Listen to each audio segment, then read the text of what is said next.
ឱសថសម្រាប់បំបត្តិការឈឺចាំនិងហើមក្រិចថ្លោះគីណាល់អ៊ីបុយសូមគោរពនឹងជម្រាបសួរសម្ដេចទ្រង់ឯកឧត្តមលោកជំទាវលោកស្រីទូតទេសជនដែលកំពុងតាមដានទស្សនាបណ្ដាញទូកម្ពុជា CTN ជាទីគោរពនិងជាទីមេត្រីសូមស្វាគមន៍ជាថ្មីមកកាន់កម្មវិធីផលិតផលកម្ពុជា Made in Cambodia នៅក្នុងសប្ដាហ៍នេះខ្ញុំបាទរុឌីណាសូមនាំមកជូននៅមាតិកាព័ត៌មានសំខាន់ៗដែលទាក់ទងទៅនឹងផលិតផលកម្ពុជាមានដូចតទៅបន្លែធម្មជាតិដាំនៅក្នុងផ្ទះសំណាញ់របស់កសិករមានទីផ្សារល្អនិងមានតម្លៃខ្ពស់វិទ្យាស្ថានស្រាវជ្រាវនិងអភិវឌ្ឍជនបទកម្ពុជាជំរុញការធ្វើពាណិជ្ជកម្មស្ករត្នោតសហគមន៍ខណៈដែលមានតម្រូវការខ្ពស់ក្រសួងឧស្សាហកម្មនិងសិប្បកម្មđãឲ្យដំណើរការចុះបញ្ជីសហគ្រាសធុនតូចនិងមធ្យមតាមអនឡាញកម្ពុជាគួរជំរុញឲ្យមានការតាំងពិព័រណ៍ផលិតផលនៅក្នុងស្រុកឲ្យបានញឹកញាប់ដើម្បីបង្កើនការប្រកួតប្រជែងបាទសម្រាប់វគ្គចាប់ផ្ដើមនៅក្នុងសប្តាហ៍នេះក៏ដូចជាសប្តាហ៍កន្លងទៅដែរយើងតែងតែនាំមកជូននៅបទយកាថ្មីហើយបទយកាថ្មីសម្រាប់សប្តាហ៍នេះគឺកសិករដាំបន្លែនៅក្នុងស្រុកស្អាងមួយចំនួនតូចបានងាកមកដាំបន្លែនៅក្នុងផ្ទះសំណាញ់ដែលទទួលបានតម្លៃខ្ពស់និងមិនពិបាករកទីផ្សារសូមអញ្ជើញតាមដានទស្សនានៅបទយកាទាំងស្រុងដូចតទៅ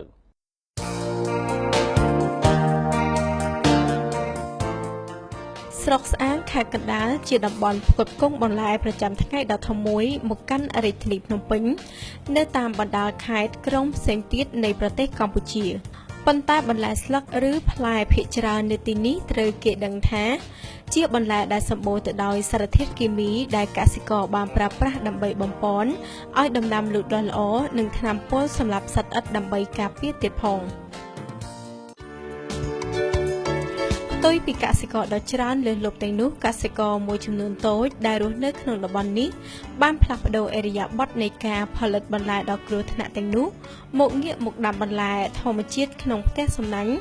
ដែលទទួលបានតម្លៃខ្ពស់និងមានការបញ្ជាទិញពីទីផ្សារភូមិកសិកម្មធម្មជាតិយ៉ាងទៀងទាត់តាមកិច្ចព្រមព្រៀងលោកនៅកៅកសិករគំរូរស់នៅក្នុងភូមិបារ៉ែលើដែលជាអ្នកស្ម័គ្រចិត្តដំបូងគេក្នុងការដាំដុះបន្លែធម្មជាតិក្នុងផ្ទះសំណាញ់តាមការណែនាំរបស់គម្រោងនៃសាលាភូមិន្ទកសិកម្មបានរៀបរាប់ថាការងាកមកដាំបន្លែក្នុងផ្ទះសំណាញ់បែបនេះបានធ្វើឲ្យបន្លែរបស់លោកមានតម្លៃថ្លៃមានទីផ្សារបញ្ជាទិញតាមកងត្រាត្រឹមត្រូវនិងកាត់បន្ថយនូវការចំណាយទាំងស្រុងទៅលើការទិញថ្នាំពុលថ្នាំគីមីនិងការជួលកម្លាំងពលកម្មពីខាងក្រៅពីមុននោះវានិយាយទៅសុខភាពក៏ទ្រុឌទ្រោមខ្លាំងដែរដូចជាវិលមុខអាសាវិលមុខខ្លាំងហើយដល់ចំណាយទូទៅដូចខ្ញុំជំរាបគ្រូថាវាចំណាយច្រើនដល់តែឥឡូវហ្នឹងខ្ញុំបែរមកដាំផ្ទះសំណាញ់ការចំណាយទាំងអស់វាទៅជាប្រាក់ចំណូលហើយម្យ៉ាងទៀតសុខភាពខ្ញុំប្រែប្រួលទាំងអស់ល្អហើយហូបតែបន្លែហ្នឹងក្រៅហូបលេងការហូបឈឺពោះហ្នឹងធ្លាប់តែបន្លែល្អដល់អញ្ចឹងខាងជីវភាពខ្ញុំចាប់ដើមប្រែប្រួលកើនវិញគ្រូបាទកើនបានលុយកូនរៀនគ្រប់គ្រាន់ហើយមានសង្ឃឹមថាដាំទៅដឹងថាបានផលដោយសារទីផ្សារគាត់គ្រប់គង់ទទួលយកគ្រប់គ្រាន់តាមគម្រោងដែលត្រូវចរចានេះបាទអញ្ចឹងសេដ្ឋកិច្ចខ្ញុំតាំងពីចាប់ដើមធ្វើហ្នឹងមកប្រែប្រួលជាងធ្វើបន្លែគីមីគ្រូមិនខុសពីការលើកឡើងរបស់កសិករខាងលើអតីតគ្រូពេទ្យយោធាចូលនិវត្តន៍លោកមាសសៀមដែលបានដាំដំណាំក្នុងផ្ទះសំណាញ់ធំជាងគេរហូតដល់ទៅ1000ការ៉េជាង1ឆ្នាំមកហើយក៏បានទទួលស្គាល់ថាការធ្វើកសិកម្មធម្មជាតិបែបនេះបានផ្ដល់ចំណូលច្រើនជាងមុននិងមិនឈឺក្បាលក្នុងការស្វែងរកឈ្មួញមកទិញបន្លែដូចមុននោះទេវាមានចំណេះចិត្តខ្លួនឯងថាបន្លែថេហើយយើងធ្វើបានគេទទួលយកมันព្រួយចិត្តมันពិបាកចិត្តអត់ថាកន្លែងដូចជាដំណាំផ្សេងពីបន្លែអស់នេះថោកគេចាក់ចោលបន្លែនេះវាថេអញ្ចឹងខ្ញុំមានចំណាប់អារម្មណ៍មួយថាអ្វីដែលខ្ញុំខំធ្វើគឺបានផលដែលមើលឃើញពីគំរូកសិករនៅក្នុងភូមិដូចគ្នាលោកដនដារ៉ារិតជាគ្រូបង្រៀនសាលាបឋមសិក្សាព្រៃតាសៅដែលរស់នៅក្នុងភូមិបារ៉ែនក្រោមក៏ចំណាយដើមទុនចំនួន$1200ក្នុងការវិនិយោគលើការដាំបន្លែក្នុងផ្ទះសំណាញ់នេះផងដែរទើបតែចាប់ផ្ដើមបានជិត20ថ្ងៃនៃការដាំកូនស្វ័យតូចនិងសាឡាត់នៅលើផ្ទៃដីជាង250ម៉ែត្រការ៉េលោកដារ៉ារិតអាចប្រៀបធៀបបានថាលោកមិនអាចចំណាយប្រាក់អ្វីបន្តិចតតែសោះសម្រាប់បាញ់ថ្នាំគីមីដែលផ្ទុយពីពេលមុនការដាំដុះតាមទម្លាប់ចាស់ គឺយ៉ាងតិចក៏ត្រូវចំណាយលុយជាង 10,000 រៀលក្នុងការបាញ់ថ្នាំគីមីលើបន្លែពី7ទៅ10ដងមុនពេលប្រមូលផលបន្លែ បើខ្ញុំដាំគីមីខែហ្នឹងវិញដីខ្ញុំទំហំប៉ុណ្ណឹងខ្ញុំអាចប្រើទាំងជីទាំងថ្នាំហ្នឹងអស់ប្រហែលជាជាង 10,000 រួចហើយអាហ្នឹងយើងអត់គិតថ្លៃប្រេងបាញ់ទឹកបាញ់អីណាបើគិតទាំងប្រេងទៀតថាជាចូលជិត 20,000 ទាំងជីទាំងថ្នាំទាំងអីហ្នឹងហើយបើធម្មជាតិនេះខ្ញុំឌឺអត់ទាន់ប្រើអស់ប្រហែលទេព្រោះខ្ញុំប្រើអស់តែជីកំប៉ុស្តខ្ញុំអស់ប្រហែលជាទៅតែ 2-3 បេ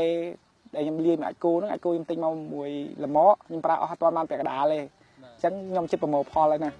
ទម្រាំបញ្ចុះបញ្ចូលឲ្យកសិករងាកមកដាំបន្លែធម្មជាតិក្នុងផ្ទះសម្បែងបែបនេះមិនមែនជាការងាយស្រួលនោះទេលោកជួងថុតអ្នកសម្របសម្រួលគម្រោងលើកកម្ពស់និងណែនាំកសិករដាំបន្លែក្នុងផ្ទះសំណាញ់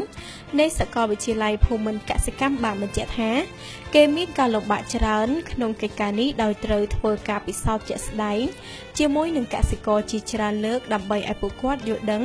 ពីសារៈប្រយោជន៍នៃគម្រោងកាត់បន្ថយការប្រើប្រាស់ថ្នាំពុលកសិកម្មក្នុងការផលិតបន្លែនេះ ក្នុងគម្រោងរបស់យើងមានគោលដៅមួយសំខាន់គឺលើកកម្ពស់ក្នុងផលិតកម្មបន្លែសុវត្ថិភាព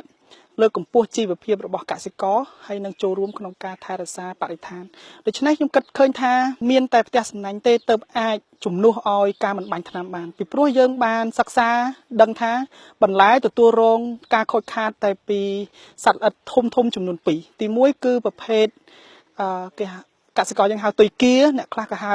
ជាចៃឆ្កែអ្នកខ្លះទៀតក៏ហៅទៀកគូហ្នឹងគឺតែ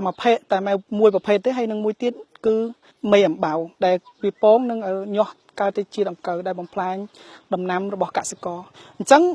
យើងដឹងថានៅក្រោយពេលដែលយើងកំណត់អត្តសញ្ញាណនៅអ្វីដែលបំផ្លាញដំណាំកសិករដូច្នេះយើងដាក់ផ្ទះសំណាញ់យើងអាចការពារនៅសត្វទាំងពីរប្រភេទនោះធំកុំឲ្យបំផ្លាញដំណាំរបស់កសិករយើងបាននៅពេលដែលយើងការពារបានហើយអញ្ចឹង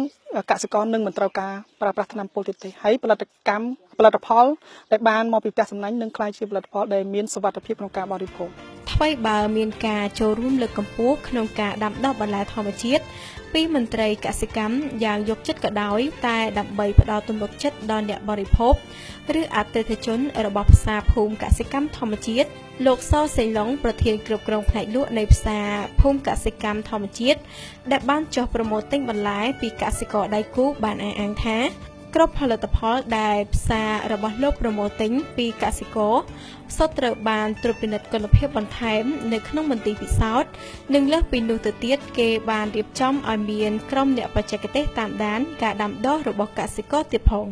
សម្រាប់គុណភាពយើងមានជាអ្នកបច្ចេកទេសដែលគាត់ចុះទៅត្រួតពិនិត្យនៅដល់កសិដ្ឋានហើយយើងក៏មានយកជា sample ដើម្បីយកមកត្រួតពិនិត្យជា test kit ដើម្បីបង្ហាញថាផលិតផលគាត់នោះមិនមានសារធាតុគីមីដែលអាចប៉ះពាល់សុខភាពយើងធ្វើជារៀងរាល់ខែក៏ដូចជាទៅលើសំណាក់នៅតាមតំបន់ផ្សេងដែលយើងធ្វើការឲ្យគាត់ដាំដុះបែបធម្មជាតិហើយមួយទៀតយើងមានជាបុគ្គលិកក៏ដូចជាមានក្រុមការងារដែលជាគម្រោងcủaអង្គការដែលគាត់ជាអ្នកដៃគូក្នុងការត្រួតពិនិត្យទៅលើកសិករនិងការផ្ដល់ជាបច្ចេកទេសជាមួយនឹងគ្នានេះដែរលោកឡុងសុខុមមន្ត្រីកិត្តិសាស្ត្រនៃមន្ទីរកសិកម្មខេត្តកណ្ដាលដែលចុះញឹកញាប់ក្នុងការផ្ដល់បច្ចេកទេសដាំដុះមិនប្រើប្រាស់សារធាតុគីមីបានឲ្យដឹងថាបន្ទាប់ពីមានការបណ្ដុះបណ្ដាលនិងបញ្យល់ណែនាំពីផលប៉ះពាល់សុខភាពទាំងអ្នកដាំនិងអ្នកបរិភោគមានកសិករមួយចំនួនបានផ្លាស់ប្ដូរឥរិយាបថមកដាំបន្លែធម្មជាតិពិសេសការដាំដុះក្នុងផ្ទះសំណាញ់ពិតជាបានធានានូវសុវត្ថិភាពបានយ៉ាងល្អផលិតផលដែលគាត់ប្រើនៅក្នុងផ្ទះសំណាញ់ហ្នឹងគាត់ប្រើជាដូចជាជីអញ្ចឹងគាត់អត់បាច់ប្រើសារធាតុគីមីថ្នាំក៏គាត់អត់មានប្រើអញ្ចឹងឃើញថាបន្លែរបស់គាត់នៅក្នុងផ្ទះសំណាញ់ហ្នឹងគាត់មានទីផ្សារខាងក្រុមហ៊ុនទីផ្សារផ្សេងហ្នឹងគឺកំងហ្មងអញ្ចឹងគាត់ដីគាត់តូចតែគាត់លក់បានប្រាក់ច្រើនជាងបើតាមប្រធានគ្រប់គ្រងទីផ្សាររបស់ផ្សារភូមិកសិកម្មធម្មជាតិបានឲ្យដឹងថាបន្លែដែលពួកគេបានប្រមូលទិញពីកសិករដៃគូផលិតបន្លែក្នុងផ្ទះសំណាញ់ទៅយកទៅលក់ក្នុងហាងភូមិកសិកម្មធម្មជាតិរបស់ខ្លួនស្ថិតនៅតាមបណ្ដោយផ្លូវលេខ310និងមួយផ្នែកទៀតត្រូវបានផ្គត់ផ្គង់ក្នុងទីផ្សារទំនើបនិងម៉ាតមួយចំនួនក្នុងរាជធានីភ្នំពេញហើយយើងកំពុងតែធ្វើកុងត្រាដើម្បីយកផលិតផលដែល ផលិតផលពីទេសនារបស់យើងហ្នឹងដើម្បីយកទៅជិះជូនទៅដល់អតិថិជនដែលគាត់អាចទិញបានតាមរយៈផ្សារទំនើបតាមហើយយើងក៏មានបោះទៅតាមម៉ាតមួយចំនួនទៀតដែលគាត់គម្រោងនឹងដាក់លក់នៅផលិតផលធម្មជាតិរបស់យើងសំណូមពរឲ្យបងប្អូនកសិករទាំងអស់គាត់មានចំណាប់អារម្មណ៍ទៅលើការផលិតផ្លែស្រីទានេះហើយសូមឲ្យគាត់ចូលរួមដើម្បីផលិតដាំដុះផលិតផលធម្មជាតិនេះដែលមិនប៉ះពាល់សុខភាពហើយសូមឲ្យគាត់កុំបារម្ភថាការពេលដែលគាត់ធ្វើផលិតផលផ្លែស្រីទានេះគឺគាត់តែងតែមានបញ្ហាផ្នែកទីផ្សារក៏ដូចជាការមិនមានឈ្មោះដើម្បីទទួលទិញក៏ដូចជាការអត់មានទីផ្សារមកទិញដូច្នេះសម្រាប់ភូមិកសិកម្មធម្មជាតិយើងនឹងធ្វើការប្រមូលទិញពីគាត់ក្នុងតម្លៃមួយថ្លៃបើតាមមន្ត្រីកសិកម្មខេត្តកណ្ដាលបានឲ្យដឹងថាការដាំដុះបន្លែតាមលក្ខណៈធម្មជាតិក្នុងស្រុកស្អាងនេះមានត្រឹមតែ 2-3% ប៉ុណ្ណោះខណៈដែលកសិករភាគច្រើននៅបន្តការដាំដុះដោយប្រើសារធាតុគីមីនិងបាញ់ថ្នាំពុលកសិកម្មមន្ត្រីដដែលបានបន្តថាស្រុកស្អាងនៃខេត្តកណ្ដាលជាស្រុកដែលមានប្រជាកសិករច្រើនឃុំប្រកបរបរដាំដំណាំបន្លែដូចជាឃុំស្វាយទាលផលិតបន្លែច្រើនជាងគេឃុំត្រើយស្លាឃុំទឹកវិលនិងឃុំព្រៃគោជាដើមហើយបើតាមការប៉ាន់ស្មានក្នុងមួយថ្ងៃប្រជាកសិករទាំងនេះបានបញ្ចេញបន្លែរបស់ខ្លួនរាប់សិបតោនទៅលើទីផ្សារក្នុងរាជធានីភ្នំពេញនិងតាមបណ្ដាខេត្តក្រុងមួយចំនួនផ្សេងទៀតទស្សនិកជនជាទីគោរពនិងជាទីមេត្រីកម្មវិធីផលិតផលកម្ពុជានៅក្នុងវគ្គទី1នេះសូមការអនុញ្ញាតសម្រាប់បន្តិចសិនហើយលោកអ្នកនឹងជួបជាមួយនឹងខ្ញុំបាទជាបន្តទៀតនៅក្នុងវគ្គទី2វគ្គនៃកិច្ចសម្ភាសន៍